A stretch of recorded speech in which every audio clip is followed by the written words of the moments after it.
All right, thanks very much. Welcome into the show, everyone. What a busy, busy night we have this evening on Thursday night. We're going to talk some Senior Bowl, of course, college football, Auburn football, as a couple of Tigers are in Mobile for the Senior Bowl this week.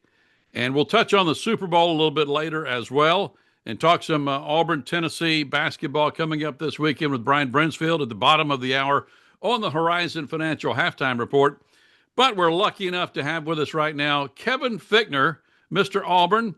And Kevin, what a game last night by the Auburn Tigers, down by 14 to Texas in the first half. Keyshawn Hall, almost non-existent in the first half. He comes back like Superman in the second half of play. The Tigers get the win. They've won 4 in a row. Everybody is optimistic, and we're looking forward to a big game against Tennessee, as I mentioned, this weekend. The War Eagle, Doug, glad to be here. Happy to be here. You are correct. We have won 4 in a row. The boys are coming together. The squad, they're starting to understand things a little bit better. Stephen Pearl's getting his props. Props to him and the coaching staff for having these guys keep believing. Man, we're a buzzer beater in the overtime game away against Georgia from being, only having one loss in the SEC. But what an environment last night in the jungle. It was loud. It was an early midweek tip, 6 o'clock on a Wednesday night, which is sometimes tough for people from Mobile or Birmingham to go to. But it was packed. It was loud. Texas could not miss a shot, especially from three-point range in the first half. That Wow. Swain kid, he was lighting it up. Like you said, Keyshawn Hall was non-existent, but that's why you play 2 halves. That's why you weather the storm. That's why you do well at home. You thrive off the crowd. And Kevin Overton got a technical. It could have gone one or two ways. It went the right way for him. He had a great game. Keyshawn Hall had a great game, 30-plus points. Home environment, man, 4 wins in a row. You can't ask for much more right now, Doug, for the Auburn Tigers. You really can't. And that strategy in the second half, obviously Keyshawn came out and hit a couple of threes at the beginning, which kind of set up the rest of the half, I thought, for him getting to the bucket and Overton doing the same type of thing. The Tigers, their offensive strategy was incredible. Their efficiency rating in the second half was just out of this world.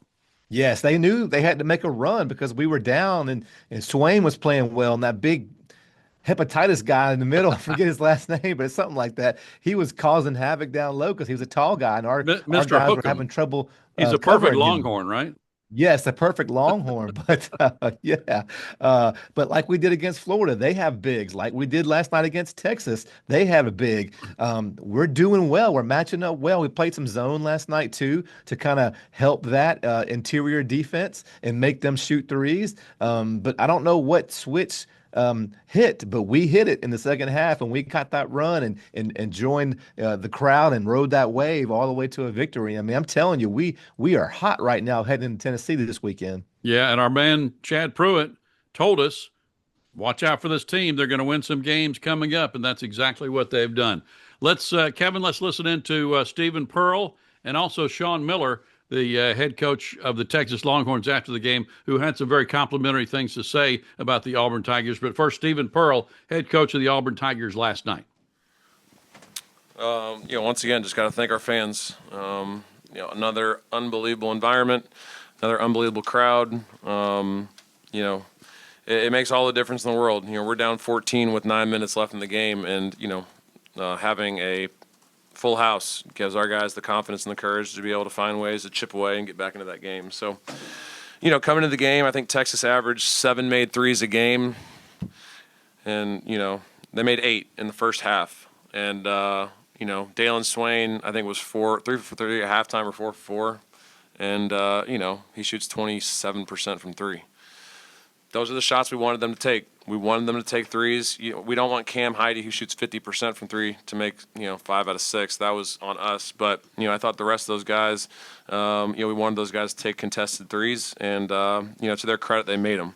If you had told me before the game that they were going to make 12 threes, I don't know if we have I'm not sure if we win that game.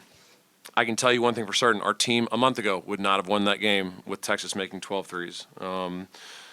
Coming at halftime, offensively in the first half, we were really not sloppy, but we just didn't execute well. Our spacing was really bad, and they did a really good job early of plugging gaps and doing a good job of guarding without fouling at the rim.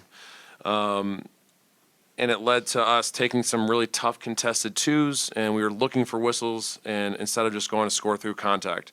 At halftime we get in there, and I'm like, guys, like, we should be down 20 right now, just based on how we played offensively and how well they played in the first half. To only be down 8, was huge. It felt a lot like Missouri. They made 7 threes in the first half on shots we wanted them to take. We just didn't respond well at Missouri. We just didn't come out with a lot of fire. We did a really good job, early in the second half. We cut the lead to 3. They then extend it back to 8. We get into a timeout, and, we had to figure out if we were going to bend, not break. And our guys hung in there and just kept chipping away. And I thought in the second half, Mike did a great job. Coach Burgermaster did a great job of just putting us in spaces where we could drive those guys and they wouldn't be able to help nearly as much. And, obviously Key and KO had a lot of step up in that second half and made a lot of really big shots. And we did a really good job of attacking them and not looking for fouls and forcing them to foul us, leading us to be able to go to the line 28 times in the second half and making 22 of them. So, I thought our guys hung in there, found a way to beat a really good Texas team. This one, I was really worried about this game. Obviously coming off of 3, two really good road wins, understanding how dangerous that team is, especially when they play really well in big games. And we were able to find a way to, grind out a win and, proud of the guys. So take any questions. Stephen, y'all almost averaged 2 points of possession in the second half. Just for it to be that clean after, like you said, how sloppy it was in the first half. Just what did that say about kind of the guys kind of resetting and refocusing out there? Yeah, I think Mike made a lot of really nice adjustments in that at halftime. And one of the things that we saw was that they were putting a lot of bodies on Keyshawn Hall. So we wanted to feed him early and kind of go through him, and it helped that obviously he made a couple shots early to kind of get us going. But if they were going to put that many guys on him, it was going to let other people be open, and KO was the recipient of a lot of that. Because and it wasn't off of Keyshawn Hall's first pass, it was the swing after the first pass, because they were then in rotation and were able to get shots. So I thought Mike did a phenomenal job of making some halftime adjustments and putting us in sets that really took advantage of how they wanted to guard. In the first half, we didn't do a very good job of spacing them out. Second half, we did a much better job. And we got bailed out by 2 of our best players. So Key and KO were phenomenal. I think Auburn has an excellent basketball team. I thought we saw it on full display in the second half of tonight's game. We knew coming in that they were a real problem in terms of free throw attempts, getting to the foul line, their ability to attack the rim, get second shots, and do it in a variety of ways is really impressive. And we knew we had our hands full. We had no solution man-to-man, guarding individually, guarding as a team. We just really could not stop them in the second half. There's not a lot of games where they shot, 20, they were 22 for 28 from the free throw line in the second half. It's almost impossible to do in a college game, but I give them a lot of credit. They put our guys in a position to foul, and we fouled the shit out of them. And they made 22 of 28. So I think just from our perspective, we lost to a really good team. I think this atmosphere, first time I've been in the new building, long time ago I was here. It's crazy. Great environment. Really is. Great home court. And they got a heck of a coach. Bruce Pearl, I consider a good friend. I have an amazing amount of respect for him and his son. Just Bruce Pearl, one of the great coaches in our game. Saw him earlier, and he looks a lot more relaxed with his suntan than he used to. So a lot of respect for Auburn, a lot of respect for Stephen, really great respect for Bruce Pearl in all ways. And I think we lost to a really good team. We did some good things, but look, so what? They were the better team. They beat us in the second half, and they really beat us at the foul line. All right, so there you have it. Sean Miller, head coach of the Texas Longhorns. The Tigers have won 4 in a row. And Kevin, again, great crowd last night. We want to mention our good friends at J&M Bookstore. As Trey Johnson tells me now, they are bookless, but we thank them for giving us our pullovers here, a part of the J&M collection. Doug, I had to fight my wife and some of my kids to wear this today. It's because it's cold outside. It's a very perfect outfit to wear on a day like this when it's cold outside, and it's got a little hoodie on it, and it's very very vibing. It's this is very nice collection from J&M that I love to wear it. I'm glad we're wearing it. I see you wearing it. Looks good on you, man. Yep, you can see them if you're watching us on WarEagleTV.com. You can check them out. Otherwise, go by and see Trey and the great people at J&M Bookstore and get a part of the J&M collection. Or we got Tennessee on the road this weekend, but then Alabama coming up. It's going to be a little cool probably still. So get a nice pullover for the Alabama game if you're going, or if you're just going to sit at home and watch it. Like he always says, it's a tiger of a bookstore. Urgh. The J&M collection, man, it's great. Go by and get some great Auburn gear from J&M this week or next week when you're in town for the game. All right, Kevin, we'll come back. We'll talk a little more basketball, and we'll talk some Senior Bowl and hear from Coach Golesh in just a minute. Stay right here.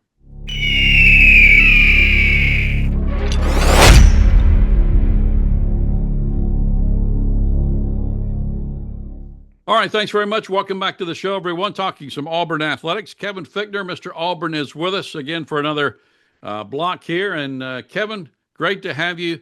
As we mentioned, the Tigers are winner last night, a comeback victory over the Longhorns, and a big game coming up. It's always tough to play Tennessee. They're physical, they're big, and we have them Saturday night in Knoxville. It's going to be chilly up there. Then we've got Alabama. Then we've got Vanderbilt. Then we get to go have a chance at Calipari again at Arkansas. So this schedule just keeps on coming. Yeah, the SEC is tough. There's no nights off. I mean, Tennessee is hot right now themselves. We've won 4 in a row, but they beat Bama at Bama with that NBA guy back on their roster. And then they went and beat Georgia at Georgia in overtime, which we couldn't do. We went to overtime with them, but we couldn't beat them in overtime. So now they're coming home to host us Saturday night. They're going to be excited. We've won 4 in a row. They've won a few in a row. They've got a great coach, a great team. Can we exercise the demons like we did in Florida and get a win there? I don't know. It's going to be tough, but I'm not going to say we can't do it because, last Saturday we beat Florida at Florida and ended that 30-year streak of road losing to them. And then, like you said, we get a much-needed midweek off, and then we host Bama. Hopefully that NBA player won't be on that team by then, but you never know on that Saturday. So we get a week off between Tennessee and Bama to rest up, get game planned, and host Bama. For all we know, it could be their game day on ESPN. I'm not sure, but it should be a great game one way or the other. The Iron Bowl of basketball, we get the first home game. Maybe that 10-day window for their new player will be up by then, and the judge has recused himself from the case. How about that? Yeah. All right, Auburn basketball on a roll. Auburn football this week, Kevin. We're in Mobile. A couple of guys are for the Senior Bowl. I think it's the Panini Senior Bowl now. Jeremiah Wright is here, having a great week. Offensive lineman for the Auburn Tigers. He's won some battles that we've seen on video against the Alabama guys and whatnot. And also Kieron Crawford, who I think is going to be an outstanding pro with his pass rushing ability. Those two guys for the Auburn Tigers this week. Any thoughts on them and the way the lineup, the portal class is shaping up for the Tigers? Well, the Senior Bowl itself, being from Mobile, it's just special that they have not moved this game. Like it could have been moved probably to other locations throughout the years, but Mobile, Alabama still hosts the Senior Bowl every year. It's during Mardi Gras season. It's in, my hometown. It's in the South. I love it. I think it's a great thing. And NFL Network's there, ESPN's there. They're covering things live. I saw the video of our O lineman manhandling that D lineman from Bama and throwing him on the ground, and the guys hyping him up. So kudos to him. Good luck to him, and good luck to everyone playing this weekend in the Senior Bowl in Mobile, Alabama. As far as the portal, we're still USF East. I'm excited about it. I'm excited about the quarterback. I'm excited about the guys we got. All the guys we keep, getting from the portal seem to be O-linemen, which I'm excited about. And you can never have enough depth on the O-line. We've gotten, we need to get a receiver or two would still help. I don't know if the portal, if that time is, if we can find somebody in the summertime where one of our guys are going to step up and see what we can do there. But I am excited about the fall. I just paid, a good amount of money for season tickets to renew for this year. So I'm expecting a lot. I know we don't have the greatest home schedule, no Bama, no Georgia. But, we're a fan. I'm Mr. Auburn, and you got to support our team. So we'll see what happens. Absolutely. The big question is how quickly, as we said when Hugh Freeze came in, how quickly can Alex Golesh get this thing turned around and win at Auburn with the transfer portal? Freeze said he could do it right away. Didn't really work out. Now Golesh is going to try to do it. And we're going to talk some more about that, by the way, later on with Brian Brinsfield and his guys from Tennessee. Maybe an interesting conversation about Alex Golesh and his days at Tennessee when he was the offensive coordinator. But anyway, Coach Golesh was in Mobile this week at the Senior Bowl talking about the portal, talking about some of the factors that will influence Auburn in the coming season. And here's what he had to say. How much does having a center and a quarterback who played for you before speed up the installation of the offense? Monumental. I think absolutely priceless. It honestly lets you go to sleep at night a little bit to where, we're not there right now. You got our young coaches there. Obviously, they're with the strength staff, but they're plugging already. And I think every day that you can get ahead offensively and you feel like there's continuity and rhythm, you got a chance to have success. You can kind of skip that first couple of games where people are figuring it out. Both Cole and Byram honestly let you sleep at night a little bit, and Cole has position flexibility. There's some guys in that room on the interior that have position flexibility, but I would tell you priceless. Alex, on that similar note, how important is it to have guys with familiarity in this offense at other positions, particularly wide receiver? And I guess were those conversations maybe a little bit easier than some other guys in the portal? I know you've talked a lot about proof of concept. Those guys have had proof of concept within your offense. I guess what were those conversations like with them following you from your previous stop? Yeah, I think twofold.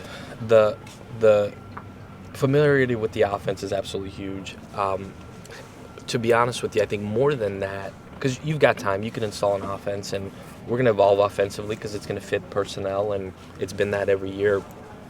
I think just as important as that, and honestly more important in a lot of ways, is those guys coming in and almost stamping the staff, stamping myself, stamping several of the coaches, the strength staff, stamping those guys. And when I say stamping, the locker room controls the narrative of the program, right? Like that's where guys either walk in and say, man, what the hell are we doing? Or they walk in and say, man, I like what's going on in here. Well, you've got a foundation of guys that either which way that conversation goes, they can say, man, hey, give that guy a shot. And that's everything. That's not just the coaches. That's not the offensive scheme. It's the strength staff. It's sports medicine. It's nutrition. It's every part of the program that touches these guys, those guys can stamp. And I think more than anything, that group of guys can say, hey, listen, whatever this was here, these guys are about culture, about relationships, about development. These are real guys. And when you can have somebody walk into a locker room, especially guys that have played and have the respect of the guys around them, I think it helps you gain credibility quicker, helps you gain trust quicker. And that's what this game is right now, from a roster retention standpoint, amongst other things, it truly is how fast can you build trust, how fast can you build a relationship with the guys that you haven't been around. And I think for the guys that stayed, that chose to stay, those guys' perception of what college football is totally based on their relationships and their experience with the previous staff, has nothing to do with us. And the guys that came with give you a level of credibility that you need to have to be able to go and build quickly right now within the walls. All right, Alex Golesh in Mobile this week at the Senior Bowl. Kevin, it's going to be fun. We've been to a lot of Senior Bowls. You and I have probably been to a Senior Bowl together at one time or another.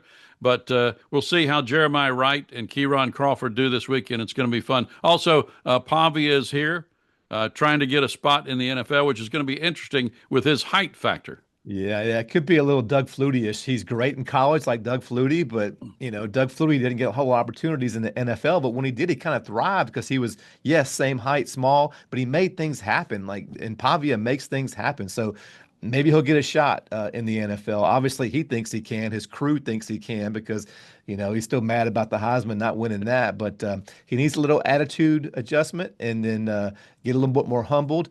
But I wish him all the best. He beat us 3 times, so he's pretty good. He's worthy of it. And it's going to be cold in Mobile on Saturday, so it's going to be it'd be a good time for a little J&M collection for people that are down there. That's right. That's right. You can order online and get overnight shipping, perhaps. Yeah, But yeah. So it usually it's mid weather, but it's going to be pretty winter darn weather. cold on Saturday in Mobile. Going to be cold in Mobile at the South Alabama Stadium and also in Knoxville. 10 degrees and a little snow up there Saturday night in Knoxville for the game.